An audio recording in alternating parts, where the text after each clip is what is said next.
In the peaceful kingdom of Anzari, every animal lived under the rule of King Kano, the mighty lion. He was strong, bold, and courageous. Whenever danger came, Kano fought it off. Whenever fear rose, Kano roared it away. Because of his strength, everyone believed he alone could solve every problem. But deep inside the kingdom lived a small fox named Timo. He wasn't strong, he wasn't tall, and he wasn't feared, but he noticed things others ignored. He listened, observed, and always asked questions. Some animals laughed at him, others simply overlooked him. But that would soon change. One hot afternoon, as the sun burned brightly in the sky, the animals gathered at the great lake, only to find something shocking. The water level had dropped overnight. Not a little, a lot. The fish were restless. The birds were confused. The elephants were panicking. What happened to our water? Where is it going? Who can fix this? All eyes turned to King Kano. He stepped forward proudly. "Do not fear. I will find the problem and stop it." He ran to the far end of the lake, where the water usually flowed out. He pushed rocks, kicked mud, and blocked small holes, but the water kept sinking. He even roared at the lake, as if his voice alone could command it to rise. But still, the lake continued to dry. The animals grew worried. The king grew frustrated. Quietly, Timo the fox stepped out from the crowd. "Your Majesty," he said politely, "may I look around?" The animals exchanged glances. What can a little fox do that the king hasn't done? But Kano, tired and confused, nodded. "Go ahead, Timo." Timo didn't start with the lake. He didn't push anything. He didn't roar.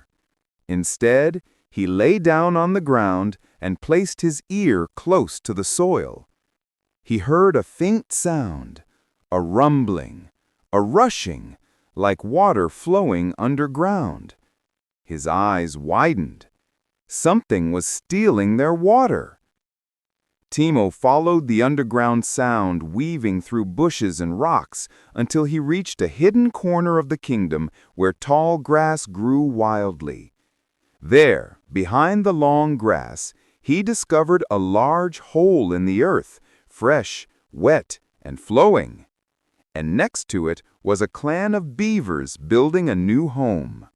Without knowing it, the beavers had dug into the lake bed and created a hidden tunnel that was draining water into their new lodge. Timo approached them gently. "We need your help. Your tunnel is taking all the water from the lake." The beavers gasped. They had no idea. "We're sorry. We didn't mean any harm," their leader said. The beavers quickly blocked the tunnel with branches and packed it with clay. Slowly, the rumbling stopped. The water level in the lake began rising again. Timo rushed back to the animals. "The problem is fixed," he announced. A great cheer rose over Anzari. King Kano stepped forward, humbled and grateful. "Timo," he said, "you solved what strength could not. You listened when I acted. You observed when I pushed. You thought when I roared." The animals nodded, whispering, "Timo saved the kingdom. He used his mind. So wise." Kano lifted his great paw and placed it gently on Timo's shoulder. "Today," Kano declared, "we learned that strength protects the kingdom, but cleverness saves it. Today, cleverness became king." And from that day forward, the animals didn't just look to muscles and power. They looked to wisdom, ideas, and the sharp mind of a small fox who proved that greatness doesn't always roar. The story teaches that wisdom is just as powerful, sometimes even more powerful than physical strength. While King Kano relied on his muscles and authority, it was Timo's ability to observe, think, and listen that uncovered the true cause of the disappearing water. This shows that solutions often come from calm thinking, careful observation, and understanding the problem deeply, rather than reacting with force alone. It also reminds us never to underestimate anyone because of their size or appearance.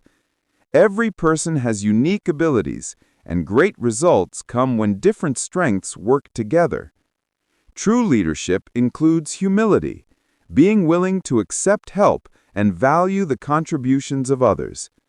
In the end, the kingdom was saved not by power, but by wisdom, teamwork, and respect for each other's gifts.